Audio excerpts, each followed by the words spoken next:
India में हर एक beginner investor का पहला सवाल होता है, लॉन्ग टर्म इन्वेस्टिंग अच्छा है या शॉर्ट टर्म। और ऑनेस्टली सवाल गलत नहीं, समझ गलत है। आज के इस मास्टर क्लास में मैं आपके दिमाग का पूरा इन्वेस्टिंग कंफ्यूजन क्लियर कर देने वाला हूं और आप क्रिस्टल क्लियर समझ जाओगे कि कौन सी स्ट्रेटजी किस सिचुएशन में बेस्ट है, क्यों शॉर्ट टर्म इन्वेस्टिंग ज्यादा लोगों को डिस्ट्रॉय करती है, लॉन्ग टर्म की असली पावर क्या होती है, रिस्क, रिवॉर्ड, वोलाटिलिटी, सबका रियल मीनिंग, और आप अपने गोल्स के लिए कैसे एक परफेक्ट स्ट्रेटजी चूज करोगे। लेट्स बिगिन, क्योंकि ये सेशन आपको सालों की गलतियों से बचाने वाला है। मैं हूं नवनीत, एक आईटी प्रोफेशनल और 9 to 5 इन्वेस्टर। आप देख रहे हैं zero to smart investor series presented by smart matrix, जहां पे हम बात करते हैं स्मार्ट मनी, स्मार्ट लाइफ और स्मार्ट फ्यूचर की।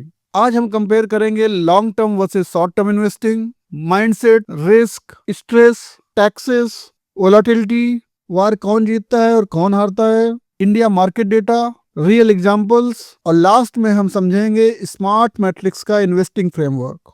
चलिए सबसे पहले डेफिनेशन फिक्स कर लेते हैं। शॉर्ट टर्म इन्वेस्टिंग का मतलब 0 से 3 साल। इनका goal fast returns. Short term investing के tool trading, swing trading, behaviour high activity, volatility high, risk very high. Long term investing का मतलब होता है 5+ ईयर्स ऑफ इन्वेस्टमेंट। इसका गोल क्या होता है? Wealth creation. इसके टूल्स क्या है? इंडेक्स फंड्स, इक्विटी की एसआईपी और लार्ज कैप फंड्स। और behaviour low activity but high patience, volatility low impact, risk long term में लो। चलिए अब एक टेबल्स के साथ साइड बाय साइड इसको कंपेयर करके आपको एक समराइज्ड वर्जन दिखाते हैं। और चलिए अब समझते हैं शॉर्ट टर्म रिस्की क्यों होता है। शॉर्ट टर्म इन्वेस्टेड सुनने में तो एक्साइटिंग लगता है, बट रियलिटी में ये बिगिनर इन्वेस्टर के लिए सबसे डेंजरस जोन होता है। क्यों? Because of high volatility. Market का डेली मूवमेंट अनप्रिडिक्टेबल होता है। सेकंड फैक्टर इमोशनल प्रेशर, जिसमें फोमो, फियर, स्ट्रेस, ये सब ट्रिगर होते हैं। तीसरा फैक्टर है no control. FIIs, news, world event, inflation, इन सब का कंट्रोल हमारे पास नहीं होता। Fourth factor high losses. दोस्तों 95% of traders loses their money. Fifth factor high taxes, high cost. और लास्ट है no compounding benefit. Short term में कंपाउंडिंग का कोई मतलब नहीं है। चलिए अब डिस्कस करते हैं लॉन्ग टर्म इन्वेस्टिंग का पावर। इमेजिन आप एक सीड लगाते हो। डे 1 कुछ नहीं, मंथ 1 कुछ नहीं, ईयर 1 एक छोटा सा प्लांट, ईयर 5 अ ट्री, और year 20 a giant tree giving fruits in said. Market भी इसी तरह से बिहेव करता है। शॉर्ट टर्म में नॉइज, लॉन्ग टर्म में ग्रोथ। चलिए अब हम इंडिया का मार्केट डेटा दिखाते हैं आपको। 1980 में सेंसेक्स की वैल्यू थी 100, 1990 में वो था 781। कितने परसेंट ग्रोथ हुआ? 7.8x। ईयर 2000 में वो कितने सेंसेक्स की वैल्यू क्या थी? 5000 प्लस। अब कितना ग्रोथ हुआ? 50x। 2010 में सेंसेक्स की वैल्यू थी 20,000 प्लस, ग्रोथ 200 टाइम्स। 2010 में सेंसेक्स की वैल्यू थी 20,000 प्लस, ग्रोथ 200 टाइम्स। 2020 में सेंसेक्स की वैल्यू थी 42,000 प्लस, ग्रोथ 420 टाइम्स। 2024 में सेंसेक्स की वैल्यू थी 70,000, अब ग्रोथ कितना हुआ? 700 टाइम्स। सो दोस्तों आपने देखा 1980 से 2024 तक सेंसेक्स ने ग्रो किया है 720 टाइम्स। बट यहाँ पे ये बताना जरूरी है और आपका ये समझना जरूरी है कि ये ग्रोथ कभी एक स्ट्रेट लाइन में नहीं हुई है। इन 44 इयर्स में कई सारे शॉर्ट टर्म क्रैशेस भी आए। 1992 में, 2000 में, 2008 में, और लेटेस्ट 2020 में कोविड वाला क्रैश। ये सारे टेम्परेरी क्रैशेस शॉर्ट टर्म में इंपैक्ट करते हैं, लॉन्ग टर्म में नहीं। आपने 44 इयर्स अगर दिए होते तो वो आपकी ग्रोथ को 720 टाइम्स कर देते। लॉन्ग टर्म में इन्वेस्टर्स मिलेनियर्स बने। चलिए अब हम एक ग्राफिक्स के थ्रू आपको साइड बाय साइड कंपैरिजन करके दिखाते हैं लॉन्ग टर्म और शॉर्ट टर्म इन्वेस्टिंग के impact. So first column represents category. अगर हम गोल की बात करें तो शॉर्ट टर्म इन्वेस्टिंग का गोल होता है क्विक मनी और लॉन्ग टर्म इन्वेस्टिंग का गोल होता है फाइनेंशियल फ्रीडम। रिस्क की बात करें तो शॉर्ट टर्म में वेरी हाई रिस्क और लॉन्ग टर्म में रिस्क लोअर होता है। रिटर्न्स की बात करें तो शॉर्ट टर्म में रिटर्न्स को प्रिडिक्ट करना डिफिकल्ट है, लॉन्ग टर्म में 12 to 15% का CAGR। स्ट्रेस की बात करें तो शॉर्ट टर्म में हाई स्ट्रेस होता है, लॉन्ग टर्म में लो। टैक्स की बात करें तो शॉर्ट टर्म में 15% के अप्रॉक्स रहता है और लॉन्ग टर्म में 10% का। अगर हम टाइम और एफर्ट्स की बात करें तो शॉर्ट टर्म इन्वेस्टिंग में, जिसको हम ट्रेडिंग भी बोल सकते हैं, उसमें हमें कई आवर्स डेली स्पेंड करने पड़ेंगे, बट लॉन्ग टर्म के केस में मिनट्स ईयरली। शॉर्ट टर्म में आपको हाई स्किल्स चाहिए, बट लॉन्ग टर्म में आपको केवल एक डिसिप्लिन चाहिए। सो दोस्तों, अगर सक्सेस की बात करें तो जैसे मैंने अभी पहले समझाया था कि 95% लोग शॉर्ट टर्म में अपना मनी लूज करके जाते हैं।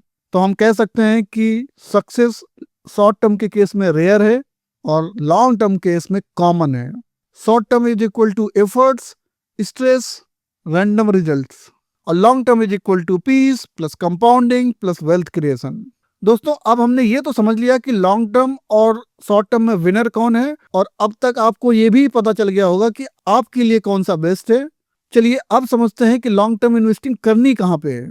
दोस्तों, मेरे एक्सपीरियंस से मैं ये बता सकता हूँ कि लॉन्ग टर्म इन्वेस्टर्स को मेनली फोकस करना चाहिए इंडेक्स फंड्स पे, ये निफ्टी 50 का या सेंसेक्स का, इनमें से किसी का भी कोई एक इंडेक्स फंड आप चूज कर सकते हो। सो दोस्तों, निफ्टी 50 क्या होती है? मार्केट कैप के हिसाब से इंडिया की जो टॉप 50 कंपनीज होती हैं वो निफ्टी 50 में होती हैं। सेंसेक्स एक बीएसई का इंडेक्स है, इसमें इंडिया की टॉप 30 कंपनी आती हैं। इन दोनों में से कोई भी एक इंडेक्स आप चूज कर सकते हो और उसके इंडेक्स फंड में आप इन्वेस्ट कर सकते हो। Second option large cap funds, third option flexi cap funds, fourth option is blue chip stocks जैसे TCS, SBI, ICICI, Reliance, these are blue chip stocks. Fifth option है गोल्ड बॉन्ड्स और sixth option है REITs. रीट्स को हम केवल consider कर सकते हैं इनकम के डाइवर्सिफिकेशन के लिए। अब रीट्स क्या होते हैं ये हम आपको म्यूचुअल फंड्स के फंडामेंटल वाले वीडियो में बताएंगे। Long term investing is a combination of consistent SIP, quality funds and patience. चलिए अब इस सेक्शन में हम ये समझते हैं where not to invest in long term. हमें लॉन्ग टर्म के केस में भी कहाँ पे इन्वेस्ट नहीं करना है। सो दोस्तों, सबसे पहला पेनी स्टॉक्स। आपको पेनी स्टॉक्स में बिल्कुल भी इन्वेस्ट नहीं करना है। क्यों? ये मैनिपुलेटेड होते हैं, इनके कोई फंडामेंटल्स नहीं होते। Second, option trading. थर्ड क्या है? फ्यूचर ट्रेडिंग से दूर रहना है। Fourth, crypto hype. क्यों? Extreme volatility. नेक्स्ट, हमें एमएलएम स्कीम्स पे इन्वेस्ट नहीं करना है दोस्तों। क्यों?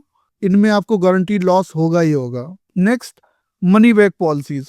आपको मनी बैक पॉलिसीज में बिल्कुल भी इन्वेस्ट नहीं करना क्योंकि उसमें ना तो इन्वेस्टमेंट होता है और ना ही इंश्योरेंस मिलता है। नेक्स्ट, आपको यूलिप्स में भी इन्वेस्ट नहीं करना क्योंकि इनमें बहुत हाई चार्जेस रहते हैं और रिटर्न्स बहुत कम होते हैं। ये जितने भी फैक्टर बताए ये लॉन्ग टर्म इन्वेस्टर्स के भी एनिमीज हैं। इंडिया की मार्केट एक साइकिल पे ऑपरेट करती है, इसकी एक लाइफ साइकिल है।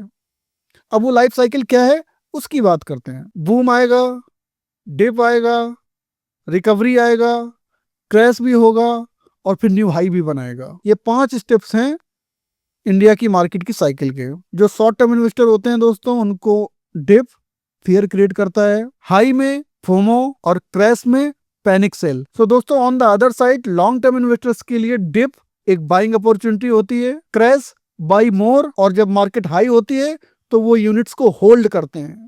होल्ड का मतलब होता है टाइम बाई करना है। मार्केट का एक सबसे बड़ा फंडामेंटल है, अगर आप कुछ ना कर सकें तो टाइम बाई करिए। पैसा आपके पास हो सकता है, नहीं हो सकता है, बट टाइम आप दे सकते हो। ये आपकी स्टॉक मार्केट की अंडरस्टैंडिंग, एक्सपीरियंस, क्या आपने इन्वेस्ट किया है किसी के कहने पे या आपने खुद कन्विंस होकर किसी कंपनी पे इन्वेस्ट किया है या म्यूचुअल फंड में इन्वेस्ट किया है, ये उसके ऊपर डिपेंड करता है। चलिए दोस्तों, अब हम गोल बेस्ड स्ट्रेटजी की बात करते हैं। मैंने आपसे बोला था आप अपने गोल्स क्रिएट कर लीजिए। अगर अब तक आपने गोल्स क्रिएट कर लिए तो ये सेक्शन आपको बताएगा कि आपको कहाँ इन्वेस्ट करना है, आपको गाइड करेगा, आपको सजेशन देगा कि आप कहाँ इन्वेस्ट कर सकते हैं। अब अगर आपकी फैमिली में कोई वेडिंग है और वेडिंग के लिए आपने इन्वेस्टमेंट करना है, उसमें आप टाइम दे सकते हैं 0 से 3 साल तक का, तो आप इन्वेस्ट करिए डेब्ट फंड्स में या लिक्विड फंड्स में। अगर आप 1 या 2 सालों में कोई वेकेशन प्लान कर रहे हैं तो आप इन्वेस्ट करेंगे शॉर्ट टर्म डेब्ट फंड में। अगर आप एक इमरजेंसी फंड क्रिएट कर रहे हैं जो कभी भी जरूरत पड़ सकता है, तो आपके पास ऑप्शंस हैं ऑटो स्वीप एफडी और लिक्विड फंड। अगर आपका गोल रिटायरमेंट फंड क्रिएट करना है जिसके लिए आप 10 से 30 साल का टाइम दे सकते हैं, तो आप इन्वेस्ट करेंगे इक्विटी एसआईपी में प्लस इंडेक्स फंड्स में। अगर आपका गोल किड्स एजुकेशन है जिसके लिए आप 10 से 18 साल का टाइम दे सकते हो, तो आपके इन्वेस्टमेंट ऑप्शंस हैं इक्विटी प्लस हाइब्रिड। अगर आपका गोल वेल्थ क्रिएशन है जिससे आप 7 to 20 ईयर्स का टाइम दे सकते हैं, तो आपके इन्वेस्टमेंट ऑप्शंस होने चाहिए one and only equity SIP. दोस्तों, गोल्स स्ट्रेटजी डिसाइड करते हैं बट स्ट्रेटजी एसेट डिसाइड करते हैं। चलिए अब हम फाइनल वर्डिक्ट की बात करते हैं। शॉर्ट टर्म इन्वेस्टिंग आपको एक्साइटमेंट देती है बट लॉन्ग टर्म इन्वेस्टिंग आपको फाइनेंशियली फ्रीडम देती है। शॉर्ट टर्म में अपॉर्चुनिटी क्रिएट होती है, लॉन्ग टर्म में गारंटी प्रोवाइड होती है। शॉर्ट टर्म में आपको स्किल्स चाहिए और लॉन्ग टर्म में आपको सिस्टम चाहिए। Short term is optional, long term is mandatory. Market का सबसे बड़ा सीक्रेट यही है कि टाइम ज्यादा इंपॉर्टेंट है टाइमिंग से, पैसेंस ज्यादा इंपॉर्टेंट है प्रिडिक्शन से, consistency is more important than intelligence. अगर आप ट्रूली वेल्थ क्रिएट करना चाहते हो तो शॉर्ट टर्म की नॉइस को इग्नोर करो और लॉन्ग टर्म की कंपाउंडिंग को एम्ब्रेस करो। मैं हूं नवनीत और आप देख रहे थे स्मार्ट मैट्रिक्स, जहां हम बात करते हैं smart money, smart life, smart future की। अगर आपको ये वीडियो हेल्पफुल लगा हो तो वीडियो को लाइक करिए, चैनल को सब्सक्राइब करिए ताकि आने वाले वीडियोस की नोटिफिकेशन सबसे पहले आपके पास पहुंचे। अभी के लिए इतना ही, मिलते हैं नेक्स्ट वीडियो में, तब तक स्टे स्मार्ट, स्टे इन्वेस्टेड।